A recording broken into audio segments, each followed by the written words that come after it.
یہ امام علامہ قرطبی رحمہ اللہ تعالیٰ نے اپنی متصل سند کے ساتھ جابر بن عبداللہ رضی اللہ تعالیٰ عنہ سے روایت کی ہے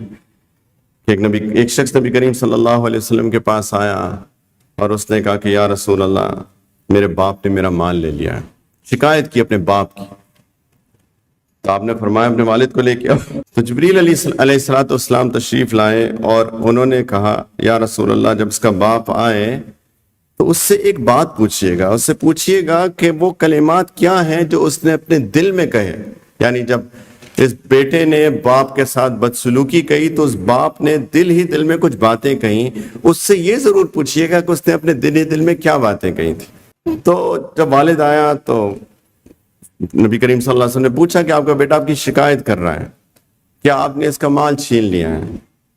تو والد نے کہا کہ آپ اس سے پوچھیں کہ میں نے کس لیے اس کا مال لیا ہے، کیا کوئی اڑانے کے لیے؟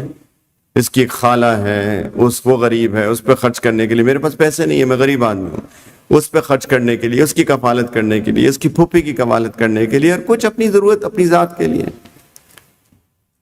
تو نبی کریم صلی اللہ علیہ وسلم نے جب سنا نا، اور جبریل بھی آگے بتا چکے تھے، تو انہوں نے کہا یہ کہ ہاں سمجھ میں آ گئی مجھے۔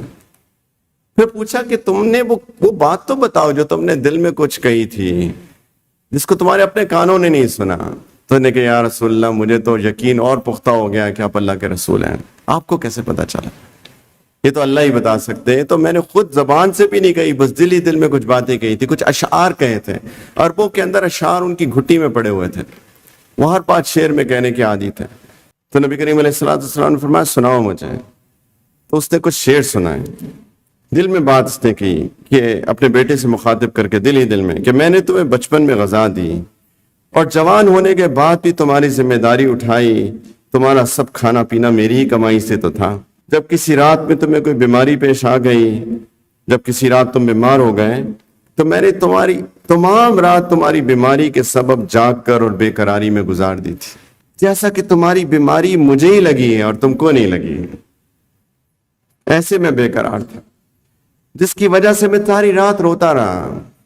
جب تم چھوٹے سے تھے، یعنی میرا دل تمہاری ہلاکت سے ڈرتا رہا، مجھے لگا کہ اتنے بیمار ہو تم کہیں فوت ہی نہ ہو جاؤ،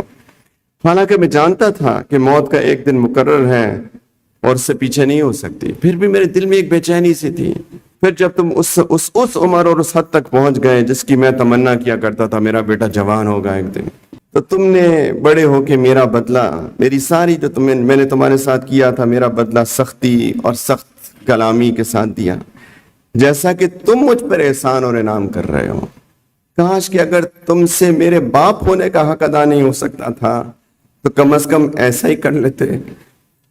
کہ جیسا ایک شریف پڑوسی کے ساتھ کیا جاتا ہے، تو کم از کم مجھے پڑوسی کا حق تو دیا ہوتا، اور خود میرے ہی مال میں میرے حق میں بخل سے کام تو نہ لیا ہوتا۔ جب اس نے یہ سنا ہے تو نبی کریم علیہ السلام کی آنکھوں میں آنسو آ گئے، اس بیٹے کا یہاں سے پکڑ لیا اللہ کے رسول نے گریبان سے، اور فرمایا تم بھی اور تمہارا مال بھی تمہارے باپ کا ہے۔